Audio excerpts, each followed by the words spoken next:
maybe they've had a camera system and they've, had to search through tons of footage of useless motion activity. They're sick of it, and they're sick of getting false alerts.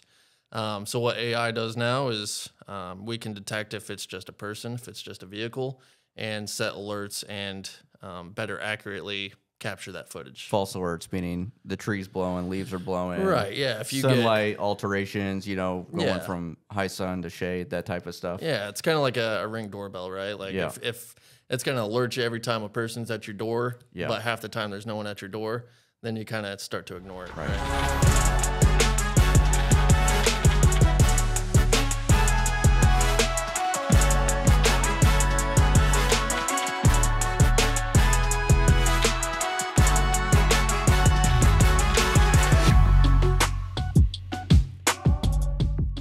Welcome back to Push to Talk by Beck Tech. We're episode 4 here with Dylan Leach with Hanwha Vision now, formerly Hanwha TechWin, formerly Samsung, right? Yep. Been through a couple iterations over the last few years. One of the leading camera manufacturers in North America and all the world. Thank you for coming here today, Dylan. Glad you could be with us. Thanks for having me, man. I appreciate it. Just give our viewers a little bit of background about yourself, where you came from, how long you've been in the business, and how long you've been with Hanwha. Yeah, so I've been in the industry for about 4 years now. Came from a local integrator based out of Bloomington, Illinois. So been with Hanwha since September of 2023, so awesome. A little over 6 months now. So still getting my feet wet, but it's good change, and it's been good being on this side of the industry. So I'm enjoying it. Yeah. So what coming from an integrator side, like Beck Tech, myself and Britt and a few others here, what do you see as like a big difference between being an integrator and then opposed to like a manufacturer rep? Yeah. So it's a big adjustment because as an integrator, you're really working a lot more with end users only. Yeah. And they're coming to you, right? So as a manufacturer, you're kind of working with everyone in the industry. You're working with your distribution, you're working with end users as well, integrators like you guys. So instead of just getting kind of one piece of the puzzle, you're working every angle, right? So I would say that's kind of the biggest adjustment of my manufacturer career so far, but it's been pretty awesome. Yeah. So tell me a little bit about Hanwha. I know who they are. Hanwha Vision's a big global company. They have their hands in a lot of different things, right? Tons. It's not just cameras. There's a lot of other stuff. Yeah. Will you give a little background to our viewers about Hanwha Vision, what they do and what differentiates them from, like an Access or maybe it's Motorola or any other camera line that's out there? Absolutely, yeah. So Hanwha, we can talk about this for 30 minutes. So Hanwha is a huge manufacturer based out of South Korea. Started in 1952, right after the Korean War. And I love how they started. They actually started by blowing up debris on the streets because there was so much they needed to clear out the streets, right? Yeah.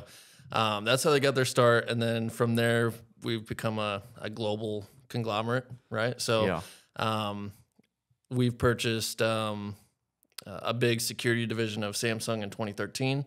So we build tanks, missiles. We manufacture our own cameras, chips, solar panels, car parts, quite a bit of stuff. So the biggest difference in what separates us, I would say, from Axis or Vigilon or some of the other big guys is that Hanwha is the only true manufacturer. So when we design and make a camera, we're doing that all in-house, right? And that's also what kind of excelled us during the pandemic because everyone else, none of the other manufacturers controlled their supply chain. Hanwha controls every bit of it. So when it took 8-9 months to get a camera from everyone else, it took us at our longest 12 weeks. Yeah. So. Yeah, you guys have done a lot with the supply chain and product keeps coming fairly quickly. Not only that, we get great support out of you guys. So thank you. We appreciate that. And our customers appreciate that too. Talk about a little bit about the chipset. There's a lot going around that there's a lot of Chinese stuff banned, right? Being South Korean based, an ally of the United States, correct? there's a lot of NDAA, National Defense Act authorization act, right? That is out there, and you have to be compliant with government rules, regulations in the industry.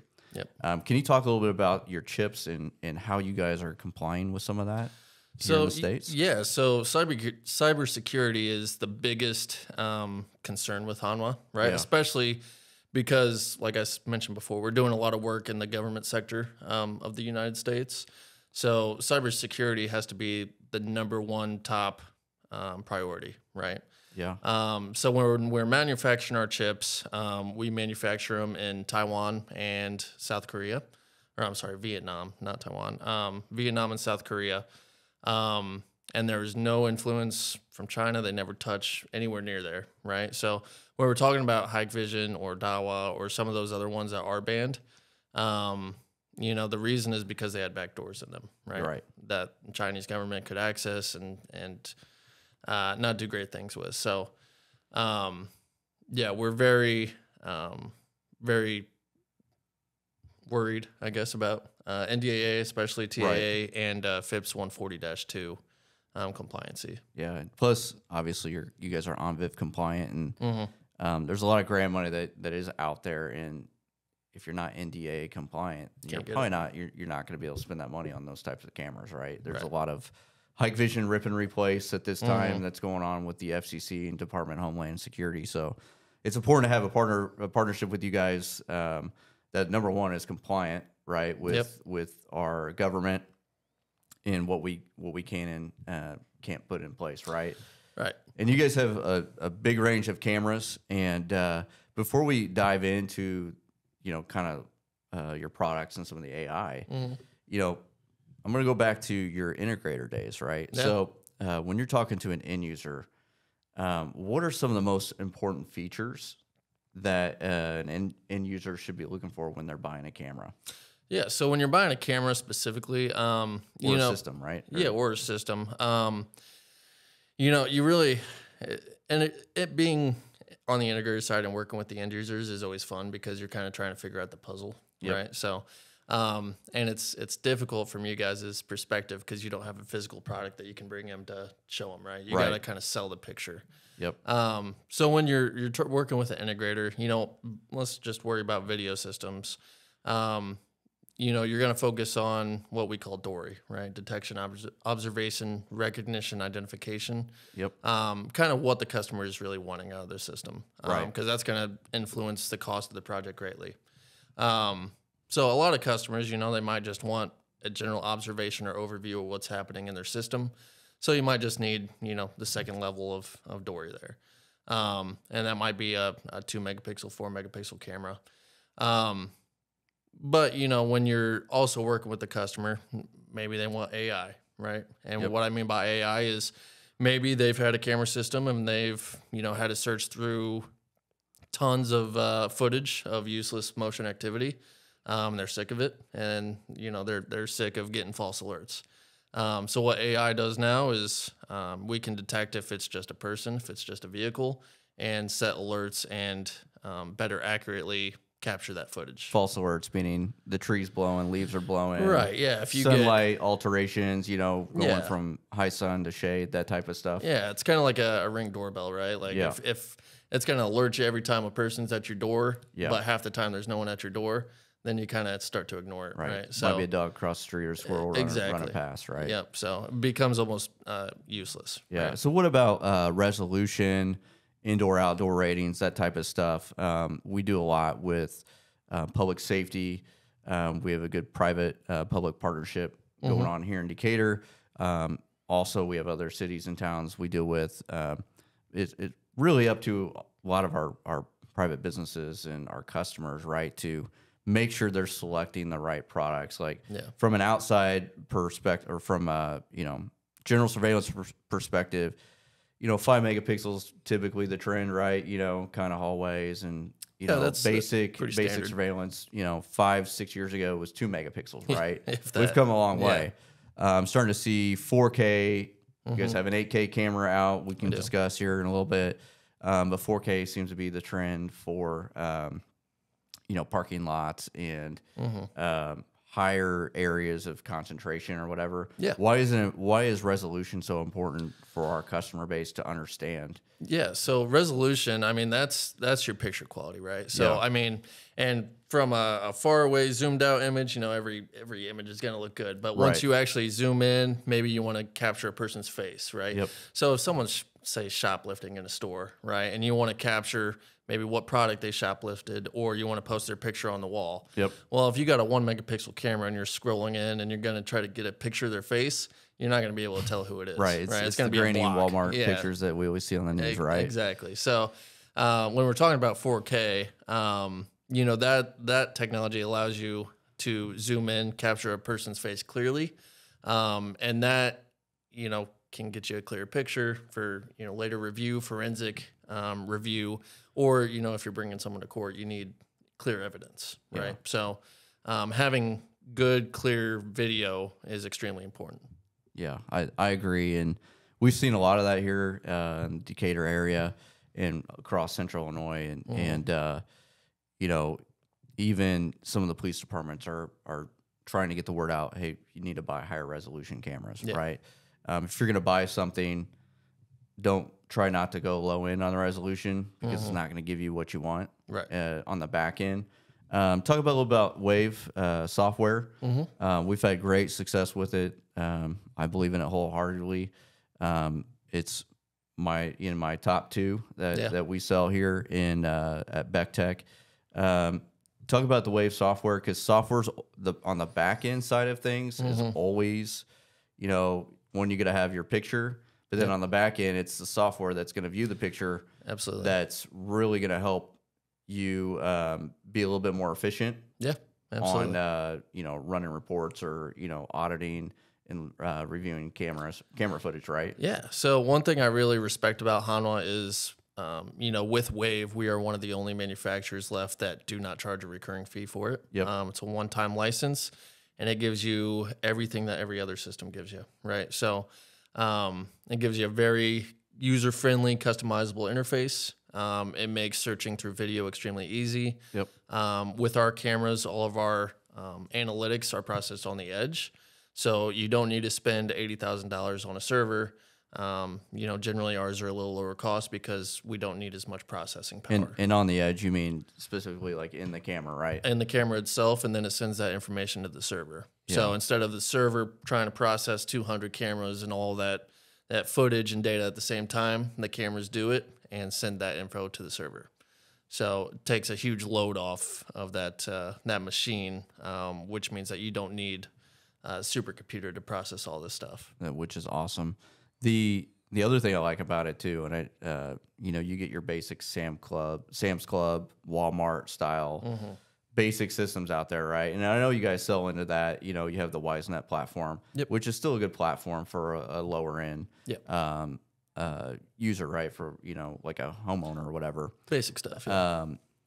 But what I like about it, it's more of a professional style. It is a piece of software that allows you to manipulate. You're not just gridded out the 2x2, 4x4, and you can't move stuff around. Right. Whereas, if I wanted to dewarp a fisheye camera, which a lot of our public seems to really like, our customer base, they are liking a lot. It took a while to get them used to that type of view, that bird's eye, straight down view. Yeah, if you're looking at that all day, you might need a drink after work. Right? Yeah. The dewarping on your system is great. It is. It's one of the best in the industry, and we've worked pretty hard to make it that way, right? So, and I will say another great benefit of using Wave is our sync platform. So the ability to connect all of your servers, all your systems seamlessly with a single password and username, all through Amazon Web Services without any additional charges which is encrypted, right, through AWS. Yeah. We like it a lot because it's just an email verification and boom, off you go. No port forwarding. No port forwarding. Yep. It's a nightmare in IT land. Yeah, it's never fun, man. It can be a nightmare trying to do that. So, no, we really like the platform a lot. We do have a lot of customers that use it. We've had some police departments that get in there and like to use it as well too on the investigation side. So. Let's transition. Let's talk a little bit about AI. Let's talk about your cameras. You guys got several lines of cameras. When I first started, 11 years ago, whenever it was at Beck Tech, you guys were domes, bullets, right? Yep. Eric kind of owned the multi-lens market. Sure. That went away, and it was a mad rush to get multi-sensors, right? Yep. The mad rush now, the mad gold rush is AI. Talk about on every single podcast. Yeah. Every interview I've done or whatever, it's about AI cybersecurity, right? Yep. Can you talk about your camera lines a little bit? You got several different lines of cameras. I mean, we could go all day on it, but why don't you highlight some camera lines and where there's value with our customers? Yeah, so I think, my favorite camera line is obviously the multi-sensors, right? Because you're getting the biggest bang for your buck. So take this new camera that we have. It's the P&M C16013 RVQ. It's one of the smallest mini. It's a lot of letters. It's a lot of letters in there. It's a mouthful. I know. So it's one of the smallest multi-sensors on the market to date. Yeah. And we built it specifically for indoors, right? In the past, you had these huge multi-sensors that they're double the size. You needed the steel, ceiling grids to hold them up because they were so heavy. So this one's no bigger than one of our dome cameras, right? So the greatest benefit with this is you get four lenses, 4x4 megapixel with AI on all 4 channels. Yep. One license too, right? One license, one IP address. Yep. So one cable run, which in the end, if you at home listening here, this is essentially four megapixel cameras tied into one. Yep. You think about it, $500 a camera to install with parts, pieces, whatever it may be. You labor, multiply that, the labor and everything, plus your cost of all your cameras. I mean, it could be a significant savings, right? Yep, and then fisheyes as well. So I mean, if you have a smaller, either like a hallway intersection or just like a smaller room, a fisheye covers a 360-degree area with one lens. Yeah. Right. And nowadays with Wave or other softwares, you're able to dewarp that view and essentially get 4 or 5 different views out of that one camera. Yeah, which is awesome. I said it before. Our customers really love it. Yeah. From a manufacturing perspective, they can look straight down and they could tilt the lens almost, the view of the lens down like they're looking straight on, and they could have the multiple views. That they really like that. You guys just released. Was it last year, a new, or within the last 6 to 8 months, I believe, Q Series AI. So in your world, Q Series is kind of that mid tier, right? Then you have X, and then you have the P's, and P's are kind of the multi sensors, right? You guys released some AI. You had like a handful of cameras. You guys came back to the table, re-released, the Q Series AI. Can you talk about your AI and what Hanwha is doing to develop that? Grow their line. It's not going away, is it? Not at all. No. So AI is, I mean, if you've been in the industry the last 4 or 5 years, it's only ever gotten stronger, right? And it's not going to change. So yeah, with Hanwha and specifically the Q series, every camera that we're going to produce nowadays is going to have AI in it. And we've started moving it down to the Q series just to be more, in that affordable range. Cost effective, yep. Yeah, cost effective, and to compete better with, the Axis's of Vigilons, those guys in the world, right? Yeah. So, every Q series and every camera outside of the A series is going to be having that AI. With our AI, on the lower end is our core. And that's going to capture objects such as people, vehicle, license plates, faces, and it can go a little deeper, bikes and mopeds, stuff like that. And then our P series has the attribute, right? So you can tell if someone's wearing a hat or a vest or shirt color, right? Shirt color, pant color, something like that. Is it car? Can you sort by car color yet? Yep. You can do car color, and then we have the LPR cameras that can take that a step further and tell you 600 different makes and models of the vehicles. It can do license plate searching and black and white lists and open gates if you want to. So, and it's only getting. We're only going to add more and more, right? Yeah, and I would have to say, we're a big Motorola shop. You know that. Your company knows that. And we've been doing AI with Motorola for 4 or 5 years now. Sure. I will have to say, you guys are right there. Yeah. I mean, you guys have released a lot of AI just in the last year. And I know it's not going to stop. And what you guys do is awesome because it allows us to go to a customer that may not be able to afford a Motorola Vigilon type of system, right? and bring you guys in Yeah. and really compete and really give them that cost-effective solution. Yeah. And have AI too, because if you go back 2 years, AI cameras would have cost you $1,500. A lot. Right? A multi-sensor would probably been $3,000 just to have AI.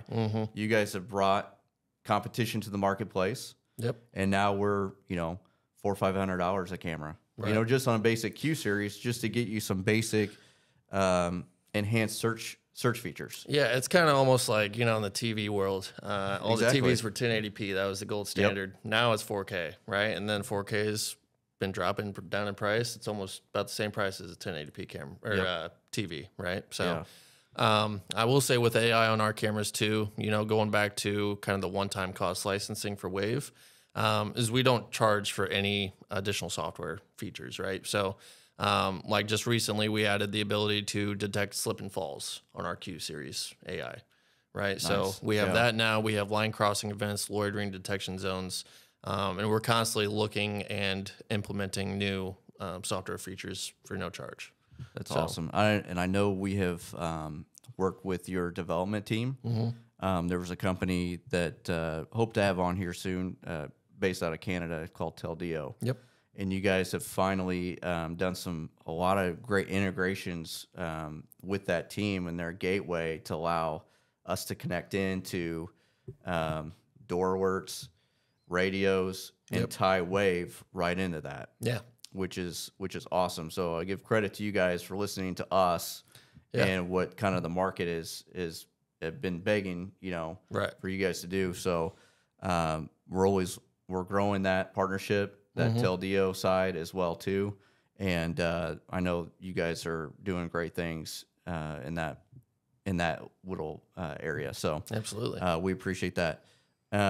Let's jump to cloud a little bit. I know you guys have a cloud solution, and you have a Solid Edge. It's called Solid Edge. Solid Edge. Why don't you talk about Solid Edge? What exactly is it? So, and then give me a little background on your cloud. Sure. Solution that you got going on, and let's start with Solid because cloud Edge. is very prevalent in what we do on a day-to-day basis. And absolutely, it's like AI. It's not going to go away. It's continuing to grow. Yep. And grab a bigger market share, of our customers. Absolutely. So, Solid Edge is the first camera on the market to have an actual SSD built into the camera itself. Some of the other companies claim that they do, but it's just an SD card. Yep. Solid state drive, right? Solid state drive. Almost like basically a big SD card. Yeah, kinda, big computer chip, right? Yep. And the big benefit of having an SSD compared to an SD card is that an SSD is built for high-speed read and writes. Yeah. So it'll last, 10, 20 times longer than an SD card will. Right. On top of that, it's got much larger memory banks, so you can have up to 2 terabytes in our cameras. Normally compared to, maybe a terabyte max on an SD card. The great thing about the Solid Edge, though, is that with our processor we have in it, it has the ability to run Wave as its own server. Oh, that's great. Yeah, so the camera itself, you don't need any additional servers. The camera is the server.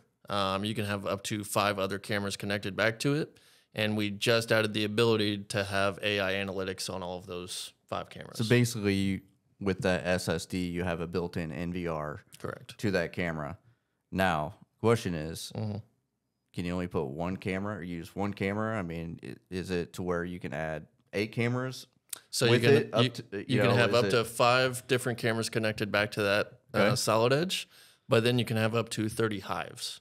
Okay. Right. So that 6 camera setup would be one hive. Yep. And you can have up to 30 of those back now, to does it connect Wave. directly back to, or just you're talking like a PoE switch? So it would be, so it would be on a PoE switch. Okay. So if you have like a 5-port PoE, you'd have your Solid Edge and then your, or I guess a 6-port, right? Your Solid Edge and then 5 other cameras on there. So almost like a cloud solution without having a bridge in place.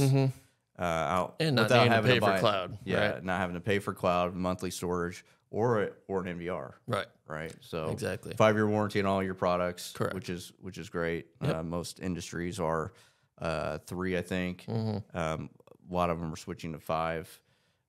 Try to keep up with you guys. Yeah. I know there's some stuff on the cloud that's 10 years, but that's other products down the road. But Talk about cloud. What are you guys using for a cloud solution today? So cloud right now we use our Sky solution is what Okay. it's called, and basically it's an OEM of Eagle Eye, and Yep. Eagle Eye is one of the biggest cloud solution providers right now. Oh right? yeah, They have we've five. run into them a lot. Yeah, and they have 5 main server hubs throughout the U.S. and Canada. So very secure, very trustworthy company. So basically with Sky, it's pretty similar to how you would use a Solid Edge, right? So, but you do have a bridge in between there. So, camera, switch, bridge, cloud, right? So, the one kind of setback that we face right now is since we're OEMing Eagle Eye, we're not controlling those prices, to an extent. It gets tough, and it can kind of price us out of some competitors, but we're working on solutions. So, but yeah, cloud I think is going to be the biggest. It's going to be like AI, right? So I mean, in the future, you probably won't see too many systems on prem anymore. Right. It's almost definitely going to be all cloud. it's like the TV thing, right? Yeah. It's 1080p to 4K now 8K. Yeah, TV. or even the price is going to come down too. Yeah, it's almost like going to like cable with your Comcast box, Yep. to now you just have your internet, Yeah. right, streaming. So it's kind of like that. Like I wouldn't buy a DVR right now and have Comcast, to watch TV. So Yeah.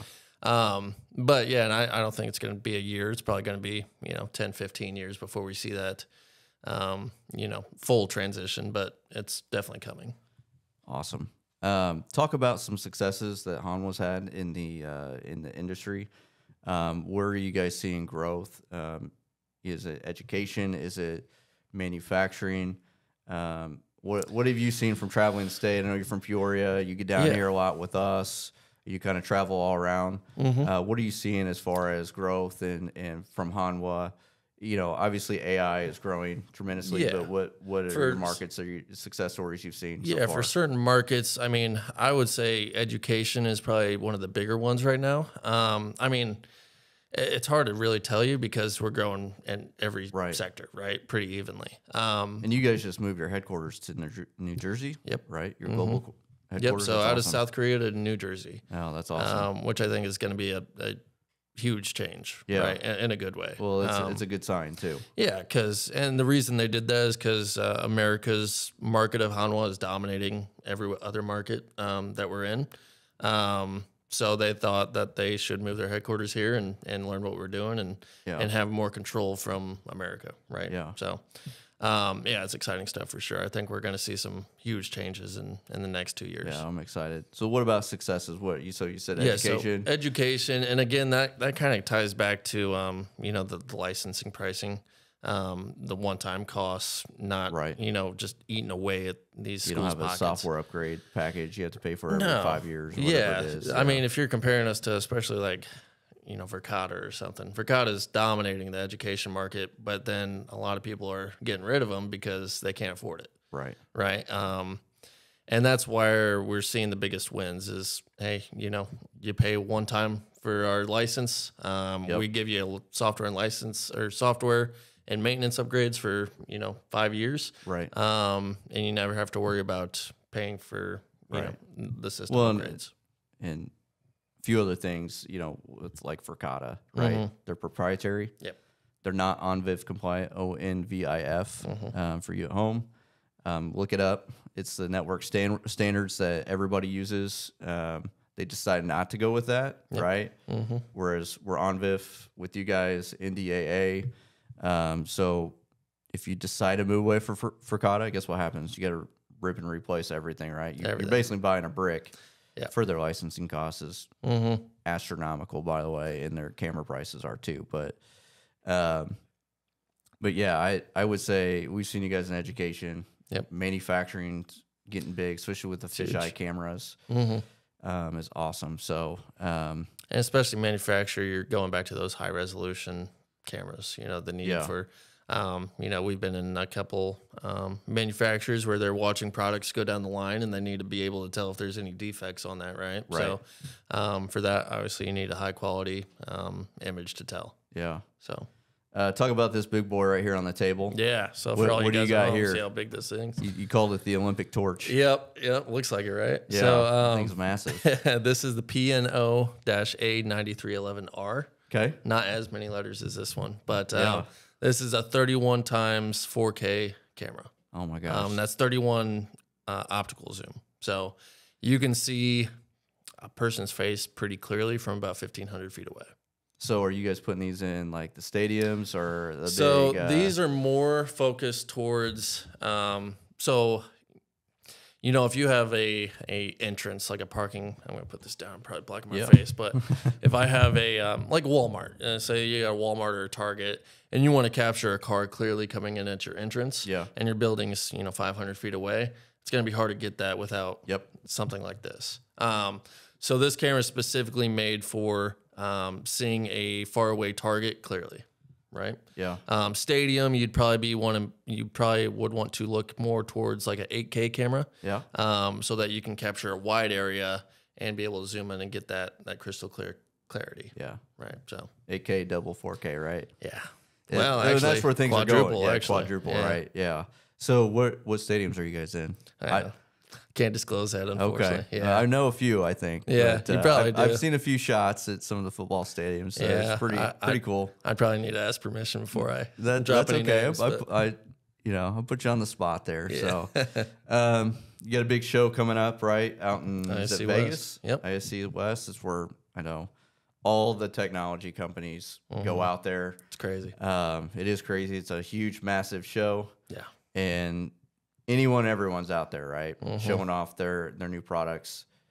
Any hints of anything that you can disclose for our viewers that's coming out after April 10th or 12th, whatever that date is? Can't drop too much information, but I do know, that we're going to be looking at kind of a better cloud solution, right? So, and I'm not going to go into too much detail, but it's going to allow us to be a little more competitive and kind of boost ourselves up in the market there. Awesome. Any new cameras coming out? So, you think? Yeah, I mean, we're going to have, a couple cameras kind of like the new multi-sensors. Yeah. We've recently released ones that look just like this. They're a little larger. One in the 4K with AI, but they're going to have a little better technology in them. Can't disclose everything. I get it. I got to wait till the show, man. But, we'll have to have you back on soon. After the show, I'll bring some of those new products and we can take a look at that. From an end user perspective and from an integrator perspective, your cameras are really high quality. Yeah. And I think that has a lot to do with the chipsets. And when I went to Mexico one year, you guys flew us out. Yeah.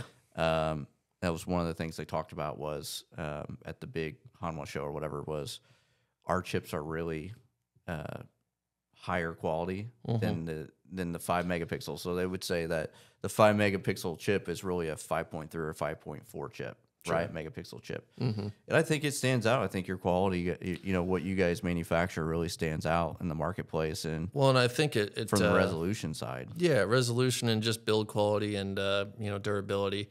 And I think it helps that we make almost every part of the camera, right? Yeah. We make the machines that make the chips, right? Yeah. Our high precision and machinery. I've actually seen your machines in town here that make chips. Yeah, it's crazy. At a manufacturer location. So. Yeah. So, I mean, we don't have to rely on a third party and we don't have to monitor them. It's our factories. We tell them what we want. We build it right there and then we lay them on the camera. We build almost every single part of the camera. So awesome. We have total control over our product line, which helps in, every single way. Yeah. Right? So from a lead time perspective, you guys are what, 6 to 8 weeks out, if that, 4 to 6? Yeah, probably not now. I know COVID put a damper on a lot of that, but we still see in some of our other technology partners that are having issues. But there's some products that might be, 4 weeks, 5 weeks at the very max now. Yeah. I would say a good 70% of our inventory is readily available. Yeah. So it's really a lot of the newer cameras, that everyone wants at the single one time, those are the parts that might be 5 weeks out. Right. But, I would say for the most part, if you need a camera, we can get you something that's going to work. Awesome. I know you guys have some specialized cameras for thermal, you do temperature readings, stuff, temperature readings. Yep. What else can you share about that for our viewers? Yeah, so thermal is a fantastic way, especially in the manufacturing, or if you have boilers in your facility, anything where you might need accurate temperature reading is great to have a thermal camera. And we actually just released a thermal camera that's under 7 frames per second. Nice. And the big reasoning for that is anything over that, you have to go through very annoying procedures to get that thermal camera, because national defense and all that. So, but if it's under 7 frames per second, you don't need to worry about it. So now you can just buy it like a normal camera, right?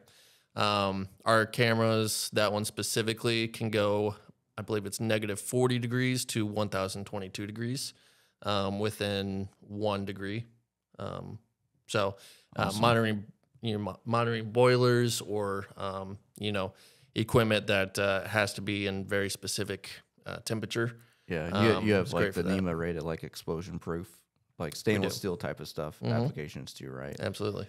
That's awesome. Now, have you guys released your new jail camera yet? Jail camera, the anti-ligature? Yes. We have that out. So yeah, anti-ligature is very important. Jails, mental health hospitals, things like that. The last thing you want is someone to hurt themselves on the camera. Right. So for everyone at home that doesn't know, an anti-ligature is a camera you can't hurt yourself on, right? Yeah. It's got no areas where you could, get maybe a rope or something. Or whatever, you pull it off pull the cable and, So it's a smooth camera that sits in the corner, and you can't hang anything around it. You can't pull it down, anything like that. So those are out and available. It sounds like you guys kind of make a camera for every application. Pretty much. We have housing authorities that have your stuff, schools. We have manufacturing, ag type companies, right? Yep. And they all seem to love it. Yeah. Casinos. We're in casinos as well. Casinos, yeah. You guys are very cost competitive. I know you guys compete with the Vigilons, the Pelcos of the world, right? You also compete against Axis. Axis is big around here as well, too. Absolutely. And I know you guys are very cost competitive against Axis and the type of cameras that they have versus what you have, right? Not only that, we can still use analog cameras.